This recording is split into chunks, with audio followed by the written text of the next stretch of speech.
Todos os dias eu vou estar aqui nesse canal para te ajudar a ler a Bíblia inteira. Vamos segurar nas suas mãos nesse lindo processo de leitura bíblica. Todos os dias lendo trechos da Bíblia e esses trechos vão se completar numa leitura inteira da Palavra de Deus. Aqui pastor Everton Ferreira e antes de começarmos a leitura, quero te fazer um pedido. Se inscreva no canal, a gente precisa chegar a 1000 inscritos. Posso contar com vocês? É só clicar aqui. Tá bom? Dá o like e compartilha também para os seus contatos e grupos. Vamos à leitura de hoje. Dia 173, nós vamos ler 2 Samuel 17, Isaías 5 e 6 e 1 João capítulo 2. 2 Samuel 17, os conselhos de Aitofel e de Uzai. Depois Aitofel disse a Absalão: deixe-me escolher 12.000 homens e me disporei e perseguirei Davi esta noite. Vou surpreendê-lo enquanto está cansado e desanimado. Farei com que entre em pânico e todo o povo que está com ele fugirá. Então matarei apenas o rei. Trarei todo o povo de volta para você, pois a volta de todos depende daquele a quem você procura matar. Assim todo o povo estará em paz. Este parecer agradou a Absalão e a todos os anciões de Israel. Mas Absalão disse: chamem agora Uzai, o arquita, e ouçamos também o que ele tem a dizer. Enquanto Uzai chegou, Absalão lhe falou, dizendo: o parecer de Aitofel é este, vamos fazer o que ele falou? Se não, diga você o que devemos fazer. Então Uzai disse a Absalão: desta vez o conselho de Aitofel não é bom. Uzai continuou: você conhece o seu pai e os seus homens e sabe que são valentes e estão enfurecidos como a ursa do campo, roubada dos seus filhotes. Além disso, o seu pai é homem de guerra e não passará a noite com o povo. Eis que agora deve estar escondido em alguma caverna ou em outro lugar qualquer. E se acontecer que você tenha algumas baixas no primeiro ataque, cada um que ouvir isso dirá que houve matança no povo que segue a Absalão. Então até um homem valente, cujo coração é como o coração de leão, com certeza irá desanimar. Porque todo o Israel sabe que o seu pai é um herói e que os que estão com ele são homens valentes. Eu aconselho que, a toda pressa, se reúna em torno de você todo o Israel, desde Dan até Berseba, em multidão, como a areia do mar, e que você mesmo os guie na batalha. Então o atacaremos onde quer que se encontre, e facilmente cairemos sobre ele, como o orvalho cai sobre a terra, e não ficará ele nem nenhum dos homens que estão com ele, nem um só. Se ele se retirar para alguma cidade, todo Israel levará cordas àquela cidade, e nós a arrastaremos até o ribeiro, até que lá não fique nenhuma só pedrinha. Então Absalão e todos os homens de Israel disseram: o conselho de Uzai, o arquita, é melhor do que o conselho de Aitofel. Acontece que o Senhor havia decidido frustrar o bom conselho de Aitofel para que o mal viesse sobre Absalão. Davi é avisado e foge. Então Uzai disse aos sacerdotes Zadok e Abiatar: assim e assim Aitofel aconselhou a Absalão e os anciões de Israel, mas assim e assim aconselhei eu. Agora, pois, mandem depressa a seguinte mensagem a Davi: não passe esta noite nos vales no deserto, mas atravesse logo o rio, para que não seja destruído o rei e todo o povo que com ele está. Jonatas e Ahimaás estavam em En-Rogel. Uma criada ia até lá e lhes passava informações que eles depois transmitiam ao rei Davi. Eles não podiam ser vistos entrar na cidade, mas o moço os viu e contou a Absalão. Então os dois partiram às pressas e entraram na casa de um homem em Baurim, que tinha um poço no seu pátio, ao qual desceram. A mulher desse homem pegou uma coberta e a estendeu sobre a boca do poço, e espalhou grãos de cereais sobre ela, e assim ninguém suspeitou de nada. Quando os servos de Absalão chegaram àquela casa, perguntaram à mulher: onde estão Ahimaás e Jonatas? A mulher respondeu: já passaram o ribeiro. Eles saíram a procurá-los, mas não conseguiram achar. Então voltaram para Jerusalém. Depois que eles foram embora, os dois logo saíram do poço e foram avisar o rei Davi. Disseram: levante-se e passem depressa as águas, porque assim e assim aconselhou Aitofel contra vocês. Então Davi e todo o povo que estava com ele se levantaram e passaram o Jordão. Quando amanheceu, não havia um só que não tivesse passado o Jordão. Quando Aitofel viu que o conselho não tinha sido seguido, preparou o jumento e foi para casa, na cidade em que morava, pôs em ordem os seus negócios e se enforcou. Morreu e foi sepultado na sepultura do seu pai. Davi chegou a Maanaim. Absalão, tendo passado o Jordão com todos os homens de Israel, colocou Amasa no comando do exército, em lugar de Joabe. Amasa era filho de certo homem chamado Itra, o ismaelita, que era casado com Abigail, filha de Naás, irmã de Zeruia, a mãe de Joabe. E assim o povo de Israel e Absalão acamparam na terra de Gileade. Quando Davi chegou a Maanaim, soube, filho de Naás, de Rabá, dos filhos de Amon, e Maquir, filho de Amiel, de Lodbar, e Barzilai, o gileadita, de Rogelim, trouxeram camas, bacias e vasilhas de barro, além de trigo, cevada, farinha, grãos torrados, favas e lentilhas, também mel, coalhada, ovelhas e queijos de leite de vaca. Trouxeram isso a Davi e ao povo que estava com ele, para que comessem, porque disseram: este povo no deserto está faminto, cansado e sedento. Vamos ler agora Isaías, capítulo 5, a parábola da vinha. Agora cantarei ao meu amado o seu cântico a respeito da sua vinha. O meu amado teve uma vinha numa colina fértil. Ele cavou a terra, tirou as pedras e plantou as melhores mudas de videira. No meio da vinha ele construiu uma torre e fez também um lagar. Ele esperava que desse uvas boas, mas deu uvas bravas. E agora, ó moradores de Jerusalém e homens de Judá, peço que julguem entre mim e a minha vinha, que mais se podia fazer à minha vinha, que eu não lhe tenha feito. E como, esperando eu que desse uvas boas, veio a produzir uvas bravas. E agora lhes darei a conhecer o que pretendo fazer com a minha vinha. Vou tirar a cerca que está ao redor, para que a vinha sirva de pasto. Derrubarei o seu muro, para que ela seja pisoteada. Farei dela um lugar abandonado, não será podada nem cavada, mas crescerão nela espinheiros e ervas daninhas. Também darei ordem às nuvens, para que não derramem chuva sobre ela, porque a vinha do Senhor dos Exércitos é a casa de Israel, e os homens de Judá são a planta preferida do Senhor. Este esperava retidão, mas eis aí opressão. Esperava justiça, mas eis aí clamor por causa da injustiça. Ai dos maus, ai dos que ajuntam casas e mais casas, reúnem para si campos e mais campos, até que não haja mais lugar, e ficam como únicos moradores no meio da terra. Eu ouvi o Senhor dos Exércitos dizer isto: na verdade, muitas casas ficarão desertas, até as grandes e belas ficarão sem moradores. Uma grande vinha produzirá somente alguns litros de vinho. Um saco cheio de semente não dará mais do que alguns quilos de trigo.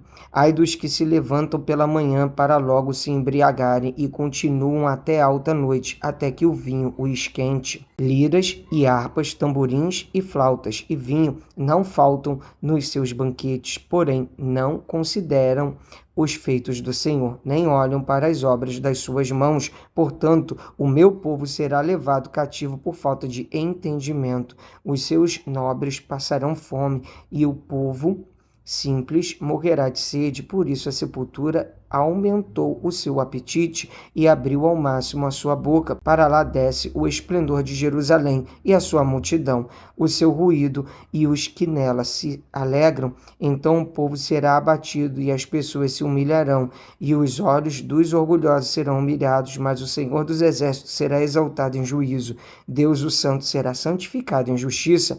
Então os cordeiros pastarão ali, como se estivessem no seu pasto, e os nômades se nutrirão dos campos que os ricos deixaram abandonados.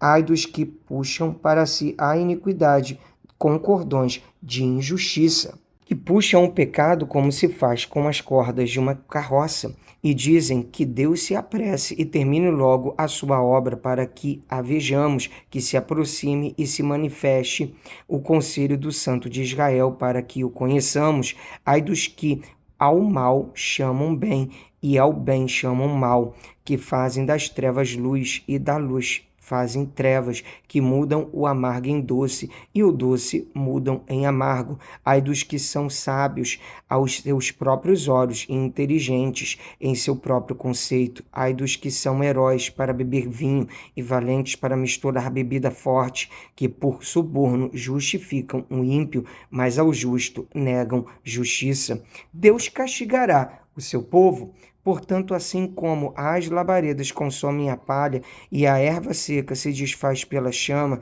assim a raiz deles será como podridão, e a flor deles subirá como um pó, porque rejeitaram a lei do Senhor dos Exércitos e desprezaram a palavra do Santo de Israel. Por isso a ira do Senhor se acendeu contra o seu povo, povo contra o qual estendeu a mão e o qual castigou.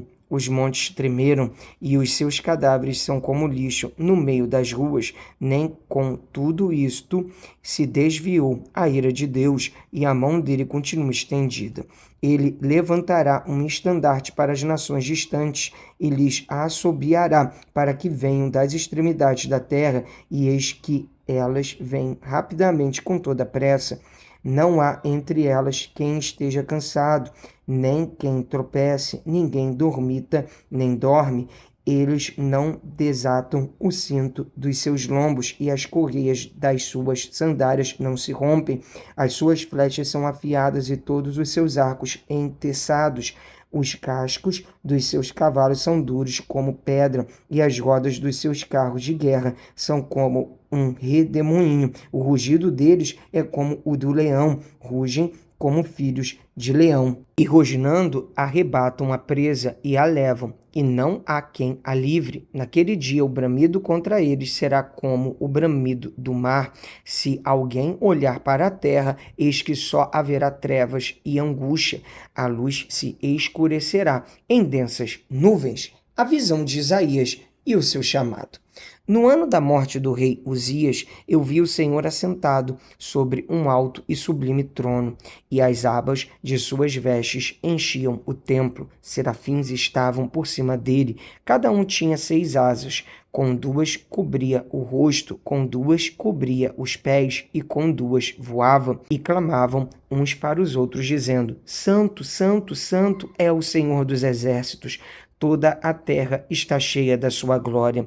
Os umbrais das portas se moveram com a voz do que clamava, e o templo se encheu de fumaça. Então eu disse: ai de mim, estou perdido, porque sou homem de lábios impuros e habito no meio de um povo de lábios impuros, e os meus olhos viram o Rei, o Santo dos Exércitos. Então um dos serafins voou para mim, trazendo na mão uma brasa viva, que havia tirado do altar com uma pinça. Com a brasa tocou a minha boca e disse: eis que esta brasa tocou os seus lábios, a sua iniquidade foi tirada e o seu pecado perdoado. Depois disto, ouvi a voz do Senhor que dizia: a quem enviarei? E quem há de ir por nós? Eu respondi: eis-me aqui, envia-me a mim.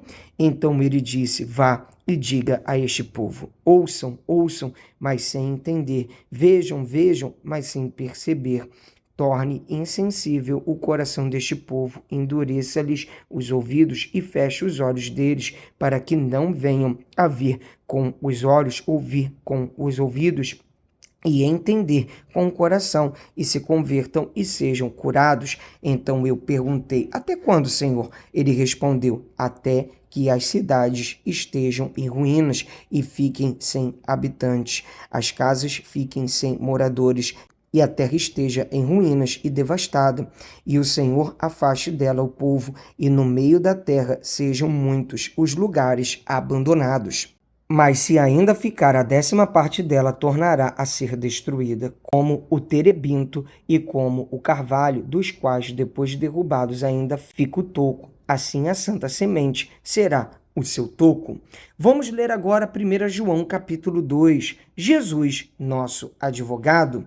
Meus filhinhos, escrevo-lhes estas coisas para que vocês não pequem, mas se alguém pecar, temos advogado junto ao Pai, Jesus Cristo justo, e ele é a propiciação pelos nossos pecados, e não somente pelos nossos próprios, mas também pelos do mundo inteiro. E nisto sabemos que o temos conhecido, se guardamos os seus mandamentos. Aquele que diz, eu o conheço, mas não guarda os seus mandamentos, esse é mentiroso, e a verdade não está nele. Mas quem guarda a sua palavra, nele verdadeiramente tem sido aperfeiçoado o amor de Deus.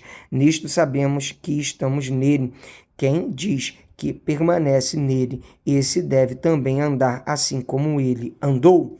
O novo mandamento, amados, não lhes escrevo um mandamento novo, mas um mandamento antigo, que vocês tiveram desde o princípio. Este mandamento antigo é a palavra que vocês ouviram. Por outro lado, o que lhes escrevo é um mandamento novo, aquilo que é verdadeiro nele e em vocês, porque as trevas vão se dissipando e a verdadeira luz já brilha. Quem diz estar na luz, mas odeia o seu irmão, está nas trevas até agora.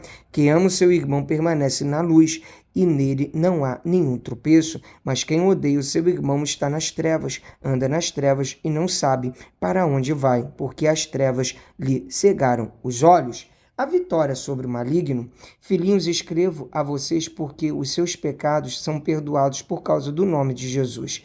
Pais, escrevo a vocês porque conhecem aquele que existe desde o princípio. Jovens, escrevo a vocês porque vocês têm vencido o maligno.